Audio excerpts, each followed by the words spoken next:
Hey, what's up guys? I'm gonna unbox and review the Atomi E30 budget electric scooter. This one's fairly powerful for the price. It has a 500 watt motor, range of up to 19 miles an hour, tires are 10 inches, and a top speed of 15.6 miles an hour. Okay, it is fairly lightweight. We have the user manual, got some tools, bolts, and the kickstand. And we have the power supply. It is 100 to 240 volts. That's what the plug looks like, and good to go.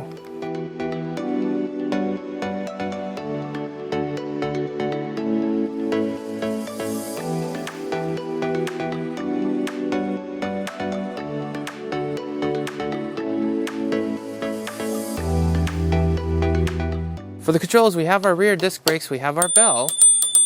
Hold the power button for a few seconds, turns on the scooter. We have our mode indicator right here. We have our speedometer, our trip, our battery, and our throttle indicator right here. And if you hit the light button, it'll turn on the lights. You hit it again, it'll turn it off. If you double tap the light button, it'll switch to odometer. Double tap again, it'll switch to trip. If you single tap the power button, it'll switch between the modes. So as you guys can see right there, and it goes back, and there that is. If you triple tap the power button, it'll turn on cruise control. Triple tap turns it off.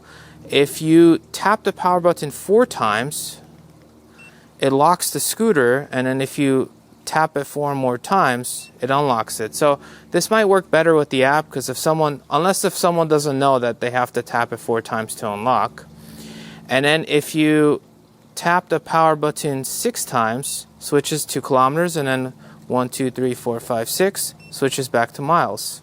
And you hold the power button and it turns off the scooter. So now we get to the folding mechanism. However, on this particular scooter, it's actually fairly hard to move this portion. So it's not super fold friendly. Maybe this will loosen up over time, but as of now, conceptually it's pretty simple, but I feel like it'd be better if there was some metal here, some metal here, just so you could do it a little bit easier. But it's actually very hard. There it is. So it's pretty hard to open this up. Now when it's in there, it's stuck. It does well, and the scooter itself is fairly portable in this foldable state, so it's not too heavy. But opening this up is takes some effort. So closing it up is not too bad, but the opening part is the difficult. So let's try it just one more time. Okay, so that time was a little bit better, but again, it's not super easy to do. However, when it's in place, it is super sturdy. So there it is. Now let's talk about the ride experience. So I did flats, inclines, and declines, and my first impressions are that I really like the wider handlebar. It really adds a lot of stability to the scooter. Number 2 is the scooter feels solidly built. It doesn't make any extra noises or feel like it's creaking or anything like that. It feels like it's one piece. Number 3 is that it is fairly comfortable thanks to its pneumatic tires. Now it doesn't have a suspension. It's not the most comfortable scooter in the world, but it is fairly comfortable for something without a suspension, again thanks to the pneumatic tires. So over here we're doing an acceleration test, and on the screen it looks like the screen itself is blinking and not blinking, coming back and coming back. That's just what the camera sees, so to the eye it shows up as normal. And this is a full brake test, so this is what you could expect. So the brakes are normal, so what you would pretty much expect. It is a really nice linear feel. It stops, so we're good to go there. Now, here is the difficult part, the uphills. This is something that the budget scooters, pretty much almost all budget scooters, suffer from this, because they don't have the most powerful motors, and me being around 200 pounds, which is around 91 kilograms, isn't exactly helping the situation. So you could see that I'm going up this hill. This hill is actually one of the harder hills that I test the scooters on. It's fairly lengthy, and it is a decent amount of an incline angle that, again, it really makes the budget scooters really struggle. Now this one, I am doing the zigzag motion. I learned this kind of early on, that if you kind of do this, you could With some scooters, you can make it up all the way. With this one, you certainly can make it up all the way, and I did.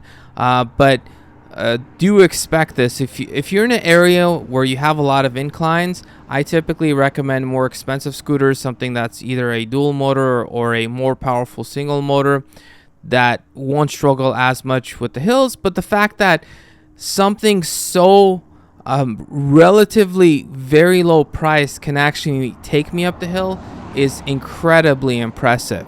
So here's another hill that I did, which is not as difficult, and this one it did a lot better. I didn't have to do the zigzag motion like I did with the other more difficult hill. There was another hill I did as well, and that one wasn't bad either. So really it was the first one, that super lengthy one, that most scooters struggle at. Now we get to the downhills, and yes, it can accelerate faster than its top speed. In my particular case, this thing went up to 23 miles an hour according to the screen on the scooter, and it still felt very stable. Now, I don't know how much faster I could have gone to still keep that stability, but up until 23, in my particular case, for me I should say, it was still fairly stable. And again, the brakes work just fine, have no issues stopping me with a nice linear feel.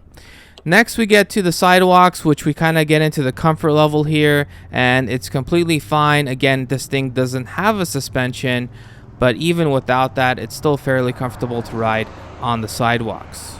So let's talk about some use cases. So people get scooters for commuting, having fun, or running errands, or I should say or running errands. So after the review, after I did all my testing, I was like, oh, I need to grab a couple things, went to the store, got it, put the bag around the handlebar, and I'm good to go. Now this is for me, it's still fairly easy to ride this scooter because the bag itself is fairly close to the center of gravity, which still makes it fairly easy to ride. But this is not something I recommend to anyone, for anyone to do, especially if you're new to scooters. Please don't do this. Another thing I do is sometimes I take the scooters, I put in the trunk, I go to the beach or somewhere nice, like a nice riding place, and I ride around there.